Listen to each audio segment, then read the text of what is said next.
Hello and welcome. Thank you for joining us on Business Incorporated. I'm Chimeze Obi Iwago. On the show today, South Africa enters technical recession as second quarter GDP contracts 0.7%. And South Africa's Simba launches $400 million bond buyback. Plus, Kenyans protest new tax on petroleum products as pump prices soar. We begin in South Africa as the President Cyril Ramaphosa seems to have suffered the same false start as his predecessor 9 years ago, a recession in his first 6 months in office. The economy unexpectedly contracted and annualized 0.7% in the second quarter from the previous 3 months. That compares with a decline of 2.6% in the first quarter and is the first recession since 2009. Slack farming output and soft consumer spending has put pressure on Africa's most industrialized economy. A contraction for the fourth quarter of 2016 was later revised to show growth, resulting in this being the first recession since the financial crisis of 2009. The rand fell 2.3% by 11:45 a.m. in Johannesburg. In the meantime, the JSE index also took a beating after the disappointing second quarter GDP numbers, and the index was down 0.33% at intraday. And here in Nigeria, the NSE All-Share Index reversed to gain 0.20% at intraday, with the banking stocks leading gains. Egypt was down 0.92%, while Kenya fell 1% on Monday. And in the Middle East, all the markets were facing sunny side at intraday. Gains were led by Abu Dhabi, which was up 0.94%.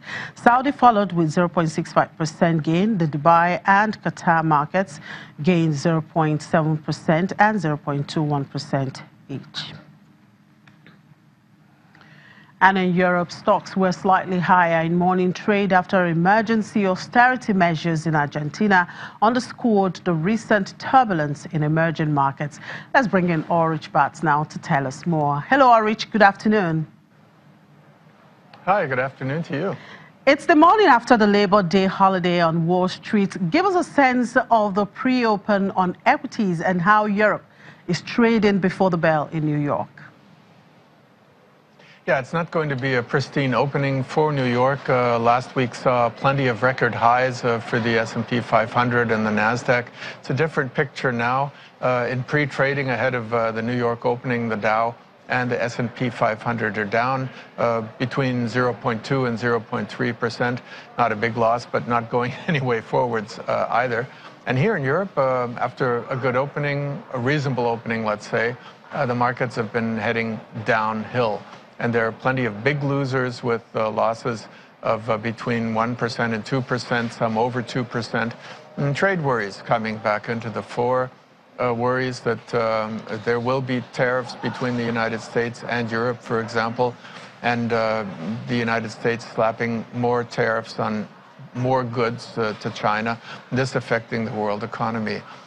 Manufacturing in China is slowing down, another retardant agent, let's say, in the markets today. And of course, people are eyeing what's happening in the development over the Brexit. People aren't liking what they're seeing. It's a real potential threat for the economy in Britain and here in the European Union, and also the Italian budget. Is that a European financial crisis brewing there? So lots of reasons for investors to hold back today. All right, let's look at emerging markets. Turkey's central bank has promised it will take steps to combat significant risks to price stability at its next monetary policy meeting. Is this a signal of an interest rate hike later this month? That's the way people are reading it, and they're reading it such that now the Turkish central bank can basically not go back behind this verbal intervention, if you will. If the central bank disappoints now, then it and the lira and the country are in real trouble.